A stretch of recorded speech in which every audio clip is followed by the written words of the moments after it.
Beatrice, thank you so much for joining Doreen and I on the Belonging Project, the Nomadic Diaries today. Thank you so much for having me. I'm excited to be here. Yeah, we're excited to hear your thoughts, perceptions, and experiences on belonging. And we want to dive right into really understanding where have you maintained connections of belonging through all of your virtual and also local places. Oh, that's an interesting question. I like how you phrased that. Um, because you didn't exactly ask where you belong, because that's a loaded question and complicated. Um, where have I maintained connection? Well, I was born in France, so that's like one strong connection that I guess will always be there. Um, but I'm not French because the droit du sol, like the birthright, changed a couple of years before I was born. I am actually Brazilian Egyptian from birth. That's what I've always been. My parents, one is Brazilian, one is Egyptian. Um, lived in France for a while. The other places that I, I wouldn't even say consider home because I also think that's a bit loaded. Um, Egypt. I did spend 17 years in Egypt. Mm. And now I've been in Dubai for a while, Dubai, UAE. Spent a good amount of time in France as well. Went back to do my studies there. And Brazil, although I've never lived there, my Brazilian grandma raised me when I was younger, and it is like Portuguese language, the Portuguese language, sorry, and Brazil is kind of like my language of love in a way. The language, and there's a lot of things about the culture that really resonates with me. So yeah, those are kind of the places.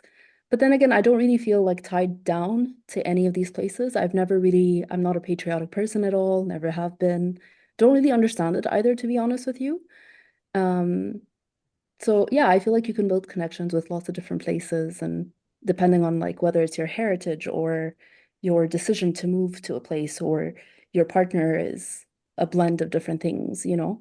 Mm. So those are the places, I guess. So has your understanding of the topic of belonging, I'm imagining that that has accompanied you throughout your lifetime. Is that correct? Yeah, I mean, I would say my understanding is continuously changing. I think since I started in betweenish my podcast, my understanding has really shifted from. I think I used to always feel, and it was one of the reasons I started it. I used to feel like, well, I don't belong anywhere. You know, I'm in betweenish. I'm in between things all the time. But now, and this is a very recent understanding I have of belonging, I think it deserves a lot of work that you have to do as well. It's not just external. And I think it would Mm. be quite unrealistic for me to be like, well, I can only belong to someone who's Brazilian Egyptian with a very like heavy Francophone French influence. Like that's pretty niche. You know, it's not Yeah. that it doesn't exist, um, but it's pretty niche. So yeah, my understanding of belonging has definitely changed over time. Yeah. And how do you feed and nurture that understanding now? I mean, how do you how do you take care of it? Because isn't belong, I mean, for me, belong, I'm in betweenish as well. I completely get this. All three of us are in betweenish, aren't we, Megan? Yeah, absolutely. And so I'm just really curious how other people take this experience called in-betweenish and how we love and nurture ourselves in the presence of that. Hmm. Um, Or is that a foreign concept? Sorry. no, it's not a foreign concept, but it's definitely an evolving concept for me. Yes. Um, I think the younger version of me always thought it was more other people need to make me feel like I belong. Other people need to be inclusive. And now that's really changed. Now I think there's a lot of internal work that you have to do, and I think that that's where the nurturing comes from. A lot of people don't feel like they belong, I think, because they reject the different parts of themselves. Um, so I think I almost think being in betweenish, and that's not just reserved to people like us who have, lived and experienced and been influenced by different countries. I think anyone, even if you're born and raised in Yes. the same city your whole life, you can also be in betweenish. I, Absolutely. yeah, I think it really, um, to really nurture that, it goes hand in hand with therapy. And I don't mean traditional therapy and going down to a therapist's office and CBD therapy, the CBT therapy, or CBD for some people. That's not what I mean, but I mean, like, I think it takes a lot of like going into yourself and kind of like understanding what are the things that made me feel held when I was younger. I think a lot of belonging goes back to those younger years. Mm. And that could be really hard for some people because many people don't have memories of that and many people don't want to go there for whatever reason. But I think, yeah, there's a lot of internal work that you have to do and then bring in the people that matter to you into that world and into that work. That's how I've tackled it. I'm not a professional in this field at all. I don't have any degrees in this. I'm not an authority figure, and I always say like confusion is welcome, and this is something that I truly believe. Um, I'm confused. Recently I was out with a friend and she's like, "Oh, you have your belongings so figured out. You get it. You get where you come from. You get your roots." I'm like, "What gave you that impression?" And she told me, "Because you have a podcast and that's what you talk about." I'm like, "Yeah, I have a podcast and I talk about this because I'm confused. I'm talking to other people who are also confused and like reassuring them that like it's fine, you know?" Yeah. Um, Yeah. yeah. Absolutely. Yeah, yeah. I wanted to touch on two things that you said in there. One being how even if you are monoplace, you can be in betweenish because I don't Hmm. think the term monocultural is appropriate or accurate in any space in our globalized world. We're very much influenced and touched by different cultures and many levels and layers. And so I would tend to agree that that adds a lot of confusion and complexity to how do we talk about our belonging and our identity. And a follow-up question I had for you in that, yes, I also agree it takes the internal work, the introspection of who am I, and how do I contribute to this world, in my sense of belonging. But I'm wondering, do you intentionally create spaces to welcome individuals who might not have that internal confidence yet that they belong? Yeah, I mean, I try to. I think it would be good to ask the people that I invite on, but I hope I create that space. It's my intention. I think it's a lot of these questions can be very lonely and can be very confusing. And um, I guess like what I want to tell people is that it's fine. It's okay. It's okay to be confused. It's okay to question. It's okay not to know and to figure it out. And I also think it's an ever-evolving process, you know. Doreen, I think you just moved to Mexico not too long ago. And that's and Megan, you also moved last year, right? So Yes. like it's not like this process stops at a certain age. I think obviously in your developmental years when you're growing up, when you're a child or an infant, or a teenager, the influence is very different because you are less, mm, you're not asked about, do you want this influence in your life? Whereas when you get older, you can decide. Some of us can decide.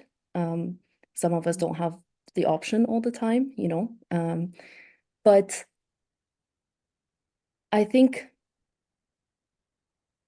it's important to create the space, and I try to do that. And I'm not coming at it from a place of this is what you should do. I have no idea what you should do. I think you should ask. I think you should introspect, like you said, and I think you should, whether it's read about it or listen to podcasts about it. There are so many podcasts today that explore this topic, or books, or do some research. I think you have to be invested in your own belonging to feel belonging. I don't think you shouldn't put the onus on other people.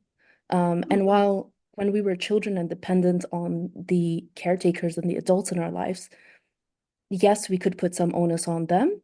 As adults, we can't do that anymore. We have to kind of, in a sense, take control, even if that control is messy and confused and figuring it out. I think that's just part of life. Yeah. I don't know Does if that answers your question. does that answer the question, Megan? Yeah, thank you for exploring that and sharing how to create spaces. Yes, I'm also interested in the subject of making confusion welcome. Because I think we can handle confusion in certain parts of our lives.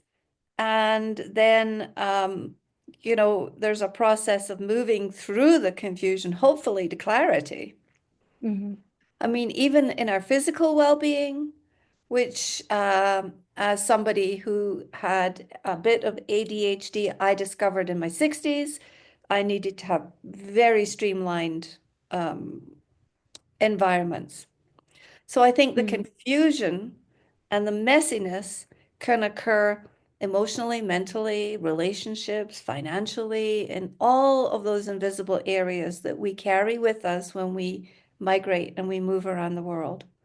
So I am curious as to what you say as how, maybe not how to, but what do you see people having success with as they move through the confusion?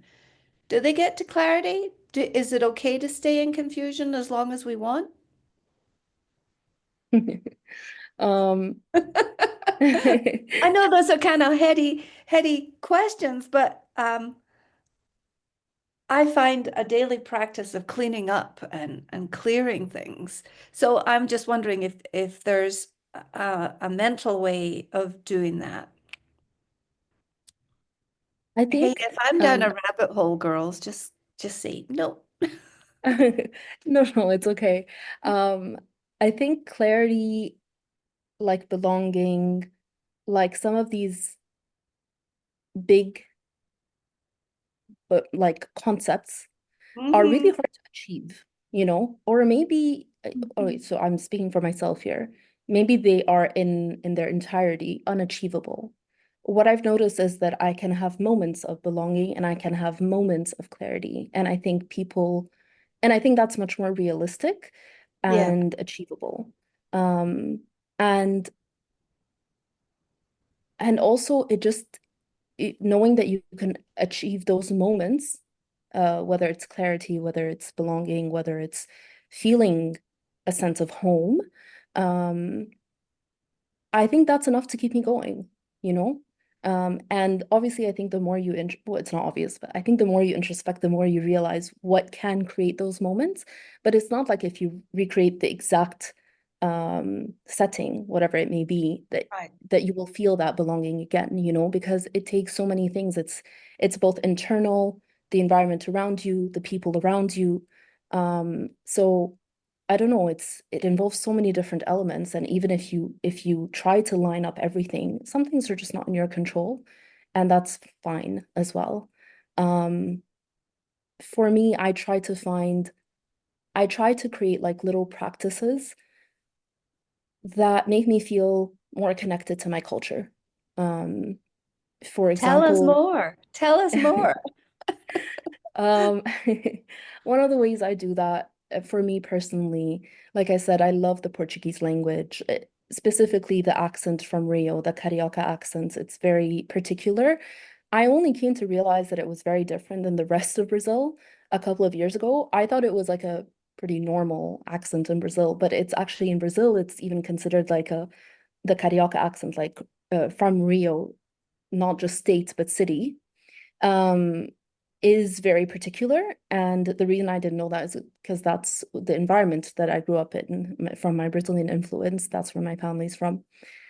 The way I feel connected to it, because a lot of the family on that side is just not of my age and much older, and a lot of them gone actually, is through listening to podcasts and listening to music. And when I'm having a bad day, I will put on my favorite, Portuguese Brazilian playlist, specifically. Or yeah, that Brazilian Portuguese, I don't know how people say it. But I will play that. And if I need like a pick-me-up because I had a tough day, I will make one of my favorite comfort foods that my grandma made me growing up.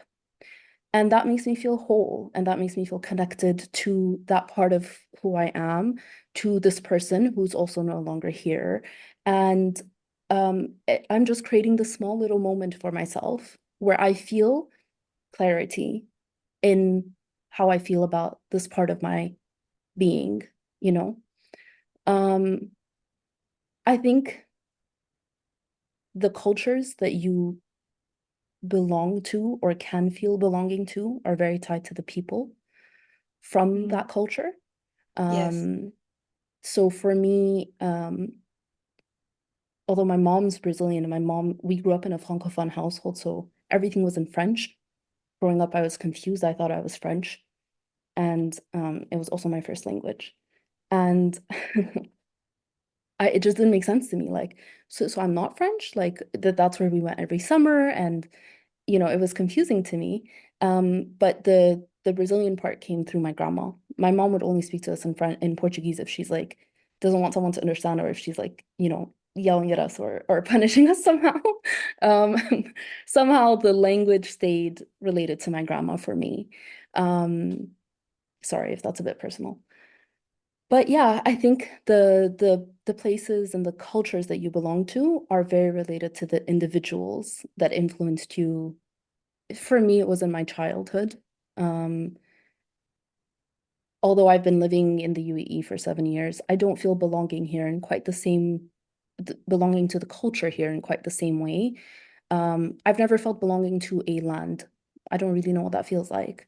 And I think for people who were born in a very multicultural environment, I think that's perfectly normal. And I think that needs to be normalized as well. Oh, Yeah. Yes. Yeah. Yeah, Beatrice, I love how you're bringing to light, how belonging can change over time. It's always evolving. It's to people, it's to language, it's to customs, traditions, and then also into adulthood. To talk about a little bit what you were mentioning earlier, when we're past our developmental years, it's our choice, it's our intention, it's our determination. And I'm even thinking about how work and professional life and career plays a part in our sense of belonging. Would you want to share anything on that track about that additional people in our lives, and how do we belong to career? Mm. Belong to career. That's one I'm trying to figure out. I think Megan and we've talked about this before. Um, I'm a designer, and I'm also a podcaster. But before that, this was not part of my career, but the very first kind of like practice that I grew up with in my life was art, drawing. And I get this from my Brazilian side, and I get this from my grandma. We would sit down together and draw things, and like and there would always be Brazilian music playing in the background. Music is a very big part of both Brazilian and Egyptian culture. So it was always very present for us. And I think my art practice that started with my grandma led me to my design practice. Sorry, I'm telling you the trajectory, but it does. Sorry, I'll repeat that again. Sorry, I'm telling you the trajectory, but it does like tie in. I studied design in France. I went back to France to do my undergrads and masters, and I worked there, and then I moved here to the UAE, Dubai, UAE. Now here, a lot of people have corporate jobs, and they're not necessarily in creative fields. And so it feels a little bit like I'm on the outside sometimes. I'm doing something very creative and I'm doing something very different than friends. And yeah, so I think this part is something I'm still trying to figure out. And it could feel intimidating at times, you know. It's a much less, there's a lot of technical side to design, but it's not like being in PR or being in a lawyer or being in government affairs or any of that, you know. So yeah, I think career, for those of us who are lucky to be able to have a career in something that we truly love and are passionate about, that's really beautiful. That's not to say it's always easy. I don't think anything is. I think we really need to manage expectations. Like, just life is not easy. Life can be difficult, and that's fine. But I think for those of us who are lucky to do something that we are truly passionate about, that can bring a lot of fulfillment. But for your career, it's not just about, you know, emotional fulfillment. There are different buckets that you need to like also tap into, whether that's progression, whether that's finances, whether that's the team you're working with, which you don't always have control over when you're working in a company, you know, especially when I think you come from a multicultural background. Now, that's not so much an issue here, but when I was working in France, yeah, I worked in a company where I was like the only different person, you know, who spoke different languages, and that was not always valued actually. In an interview Yes. when I went in for an interview once, and like the person who was interviewing me, who hired me, was like, "Oh yeah, I see you speak 4 languages. You're not going to use them here." It was like, yeah, French is the thing that matters, you know? So not all cultures feel quite the same way about being multicultural. Some cultures find it intimidating. Some people, I think, more than cultures, find it intimidating. Um, and I think that that's something that when you're cross-cultural, when you're multicultural, you have to confront that. And it depends on the city you live in, because like some cities are just more open to what's Mm. different, while Mm. some cities are like, no, you have to look and sound and be and present and act this way to be accepted into our community. Um, yeah, I it's find a that, struggle. Yes. yeah, it is a struggle. However, can I just share a little bit of my experience in moving to Mexico? We moved to Mexico in our retirement, and it was I hate to say that I'm a failed repat or repatriated person, but maybe that's one way to describe me. And it was a bold move to to move again at that age. And so my husband's in his late 70s, and um, yeah, it still feels, in some respects, I belong to parts of the community, but not other parts of the community. And there's very much a culture here of acceptance of the people from the US and the North and Canadians, because there's 100 years of of expats in the city, and they came originally and worked with the locals and worked with the indigenous people.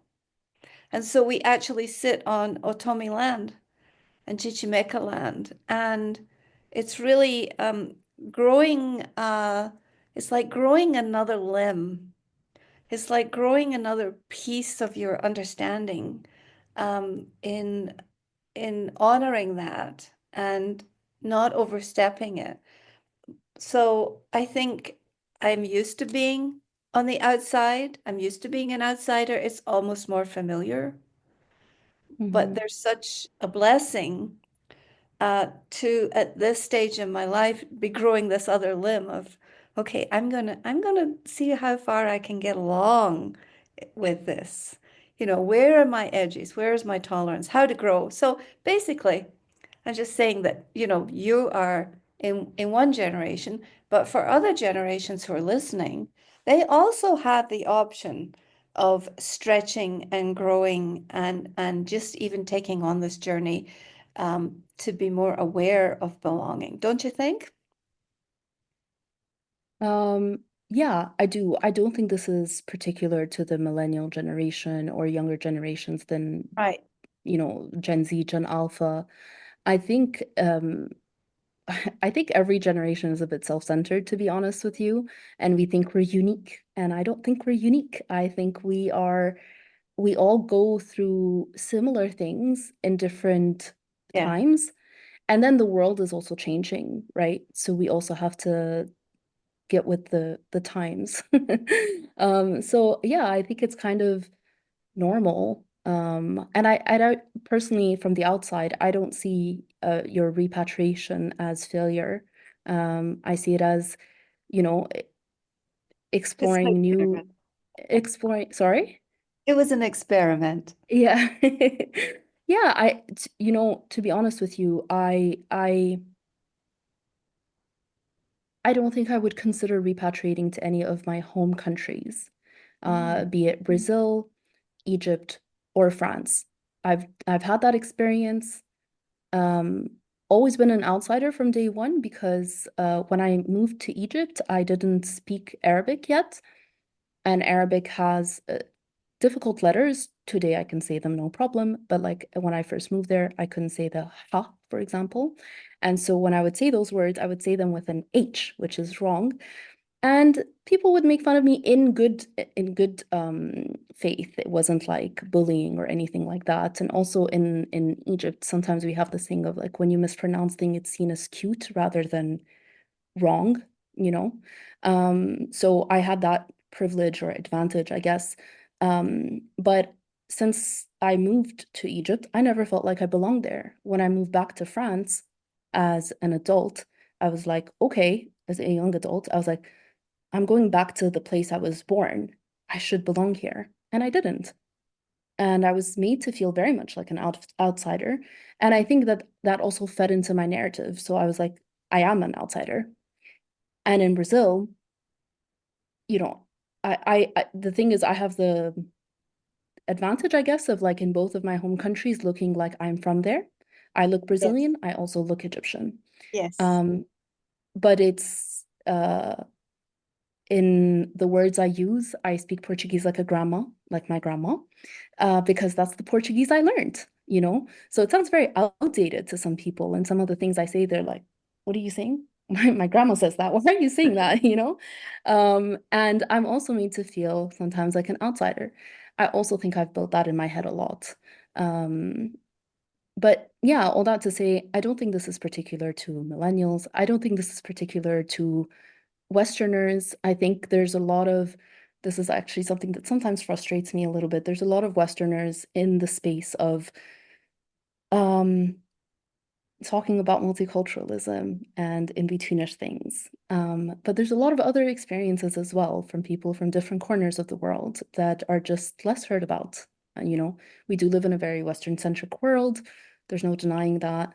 And I think it's also important to bring in those perspectives of people from different places. Um, Absolutely. Absolutely. yeah. Yeah, couldn't agree more. So in closing, I know you don't give advice. You were very clear that you about that. But do you have any gift or wisdom that you would like to give to people who are listening, who are really working and really trying to build their own unique sense of belonging in a new place? I have advice that I am implementing in my life and with my close circle.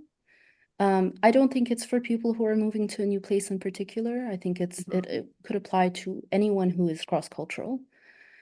And I think that is figuring out your values. When you come from different places and when you belong to different places and when you've been influenced by different places, every place comes with its own set of values, just like languages or dialects or customs.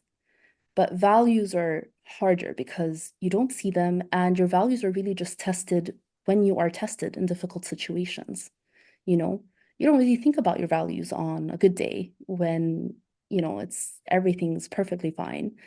When you're tested, you will think about them because then you have to make certain decisions and they might completely alter the path of your life, or it might not be that drastic and it might just be an important decision you have to make, but it won't alter everything.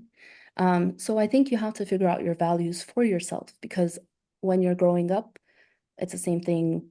You can rely on your elders to get some guidance on your values, depending on the elders, of course. Not all parents, not everyone had wonderful parents.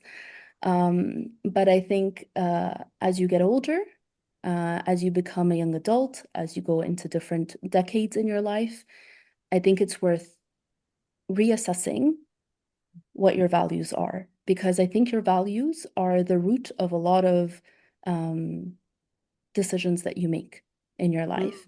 And coming from different places, there could be a value of, extreme honesty that can, for some other people, look seem a bit rude.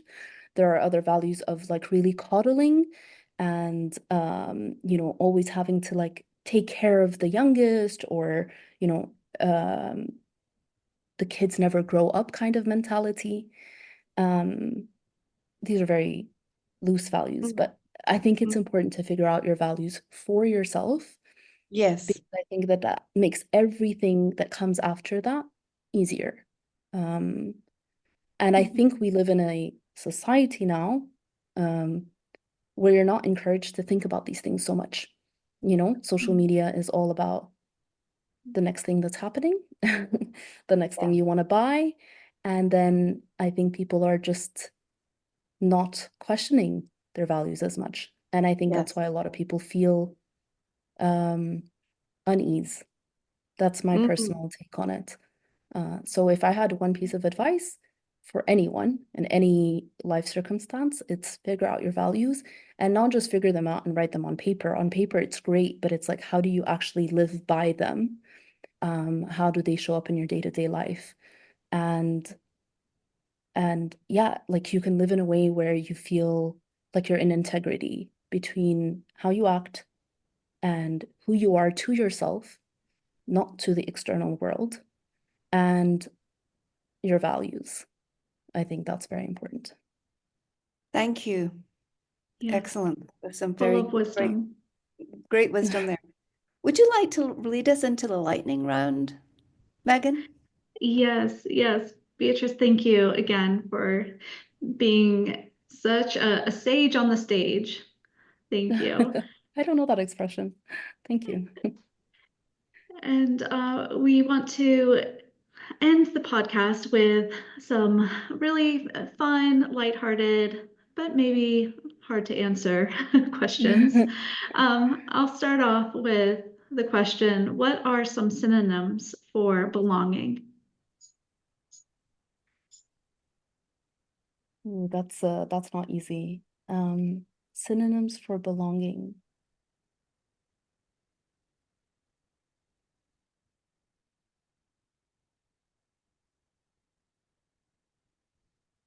Ease, maybe. Not quite, but maybe. Um, Did you say youth or use? oh, ease. Ease. Oh, okay. Sorry. Ease. Yeah. Ease. But I'm not sure I even agree with myself on that one. That's a really difficult question, actually. Synonyms of belonging. Well, let's go to an easier one. Yes. Sure. Sorry. Okay, yes. If you could, sorry. If you could teleport to any country right now for 24 hours, where would you go? Oh, I think I would go back to the Seychelles. It's where I got married a couple of years ago, and I think that's where I would go back. I love it's one of the most beautiful sunsets I've ever seen, and beautiful beaches and beautiful people, full of life, in the moment. Yeah, I think that's where I would go back. And if you could describe home in 3 words, what 3 words just come up? Uh, well, I'm not Danish at all, but uge, that word, Mm, it's up on in our home. Uga, see, Yeah, for sure. Coziness, I guess, is the closest thing for, yes. if you don't know that concept. Yeah, coziness, I think, warmth. Can I use 4 words? You may. We're not Uh, charging for words today. okay, that's good to know. So coziness, warmth, cuddles, Mm. and understanding. Oh, Mm. beautiful. Thank you. And our last question is, if you could become fluent in one language, what would it be and why? I think I'd be very curious to explore an Asian language. I think I'd be very curious to explore Korean because it's just so different. The alphabet is so different than any of the alphabets that I'm used to. The sounds are so different. Um, I think, yeah, it's something completely different. I already speak Arabic, so that's a different alphabet already. And then the Latin alphabet that is belongs to French, Portuguese, and English. But yeah, I think just something completely different would be super interesting to learn. Challenging too, but because I wouldn't have any frame of reference. But that's fine. Well, thank you. Thank you for answering our lightning round questions. Yes, thank Thank you for you. asking. And Beatrice, would you share where people can find your podcast? You can find In-Betweenish on any podcast listening platform that you use. And you can find us at www.inbetweenish.net. That's our website, but I don't think anyone listens to platforms directly from the website. So I think they choose their favorite platform. So yeah, and I'm also on Instagram, so you can find us on there. And please reach out. I mean, if any of this resonates, if you're confused and you want to share, that's perfectly fine. I love hearing from people. I think it's really special to make that connection with people. Yeah. Mhm. Thank you so much for being willing to come on Nomadic Diaries, the Belonging series or the Belonging Project, and share with us. Thank you, Megan? Beatrice. Thank you so much for having me. And I think it's such an important topic to talk about and make it easier for people, like break it down. So thank you. Well, you helped us break it down today. Thank you very much. Yes, you did. And in closing, I'll just say for our listeners, if you are gaining benefit from Nomadic Diaries, please like a review. And we'll say masalama, sayonara, hasta luego, and cheerio.